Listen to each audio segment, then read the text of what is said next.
Plane पे रखा हुआ है, ऑब्जेक्ट हमारा किसी इंक्लाइन प्लेन पे रखा हुआ है और मास कितना m मास का ऑब्जेक्ट है जो कि इंक्लाइन प्लेन पे रखा हुआ है और मैं इस पे फोर्स लगा रहा हूं, ठीक है।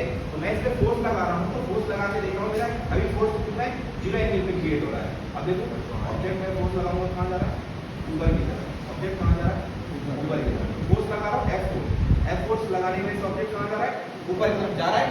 अब ऊपर की तरफ जा रहा है तो वहां नीचे इनिशियल एंगल कितना था, 0 थीटा, थीटा एंगल था। अब इन थीटा एंगल के दो कंपोनेंट बनेंगे, एक वर्टिकल कंपोनेंट और एक हॉरिजॉन्टल कंपोनेंट। लेकिन यहाँ पे वर्टिकल कंपोनेंट और हॉरिजॉन्टल कंपोनेंट का सिर्फ और सिर्फ काम क्या है कि जो इसकी mg है, mg cos थीटा है, वो कैंसिल हो जाएगा इसके रिएक्शन के साथ और इसमें से दो ही फोर्स अप्लाई हो रहे हैं, एक अपवर्ड फोर्स जो ऊपर की तरफ आ रहा है, एंगल पे फोर्स आ रहा है, और एक क्या लग रहा हूँ नीचे की तरफ जो mg sin थीटा होगा।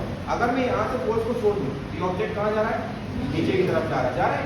तो ये जो नीचे की तरफ जा रहा है तो उसका मतलब इसमें कौन सा कंपोनेंट काम कर रहा है, mg sin theta. mg sin theta इसको वापस लेके गया और अगर फोर्स F में वापस लगाऊंगा तो ये ऑब्जेक्ट कहाँ जाएगा, ऊपर की तरफ आ जाएगा। ये ऑब्जेक्ट ऊपर का आ गया, समझ में आ गई बात पूरा। अब गिराना नहीं है इसको, देखो जा रहा है